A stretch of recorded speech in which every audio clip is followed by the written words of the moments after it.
कि हित परी तहिताई मिटाई, कि हित परी तहिताई मिटाई, अब जात छोड़ देला, कि जब समय होला कमजोर तो हर कोई साथ छोड़ देला, कि जब समय होला कमजोर तो हर कोई साथ छोड़ देला। कहल गया भैया कि जब घर में सुख रहेला, जब कोनो पार्टी फंक्शन मनेला तो सभी नाचे बजावे खतिया जाला, और जब केहू के घर में कोनो अशुभ काम हो जाला तो कहेला कि ना रे ओकरे घरे मत जो छूट के पड़ जाए।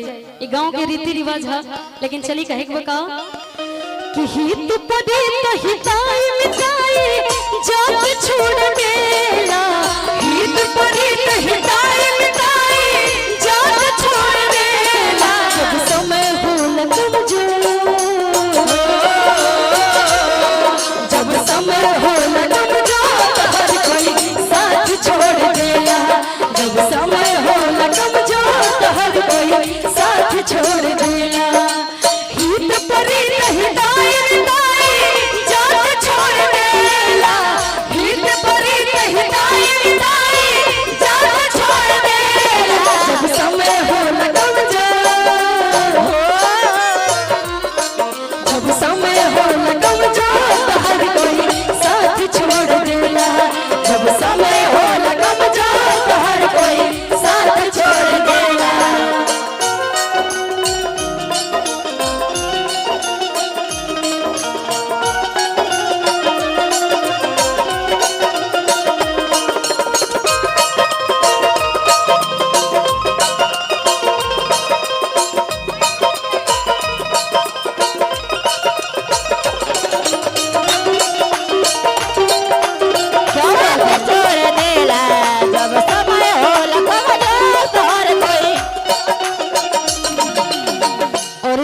मत बहियो देखता यहाँ खाती कहे बका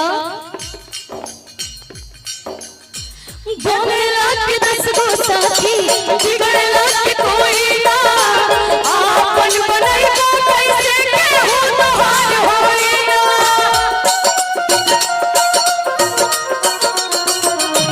बनेला के 10 गो साथी बिगड़ला के कोई ना, आपन बनैबो कैसे के हो तोहार होई ना। और जी आज के डेट में लोग ऐसे करेला, धई के हाथ में हाथ, हाथ से हाथ छोड़ देला, धई के हाथ में हाथ, हाथ से हाथ छोड़ देला, जब समय होला कमजोर, जब समय होला कमजोर तो हर कोई साथ छोड़ देला, जब समय होला कमजोर तो हर कोई साथ छोड़ देला।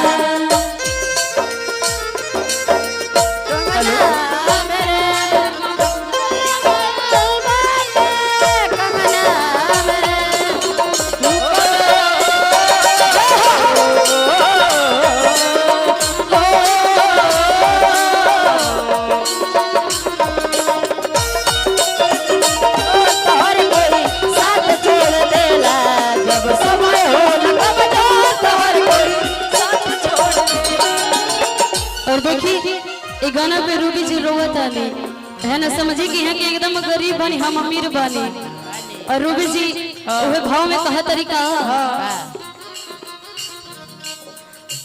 ओखिया से लोड छोड़े नाही पोछवैया, केहू ना सहैया होला सिद्ध के समैया,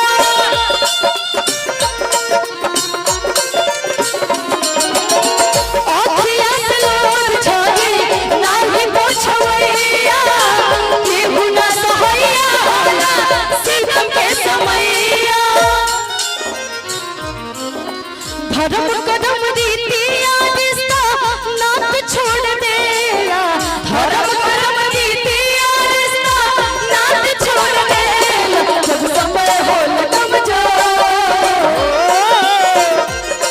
जब समय होला कमजोर हर कोई साथ छोड़ देला, जब समय होला कमजोर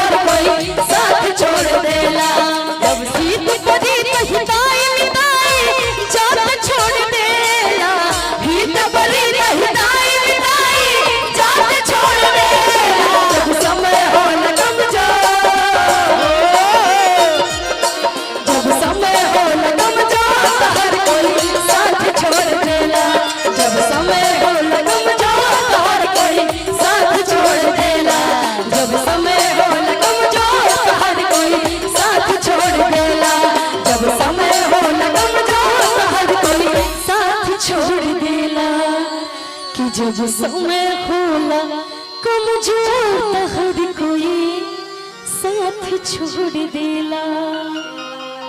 और एक और भजन गाली मकर के हजारों लोग पूछे और जब ना रही तो केहू ना पूछे।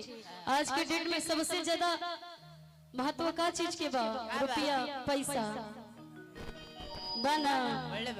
आज धनंजय जी स्टार बनी तो इनके पीछे सभी लोग घूमता।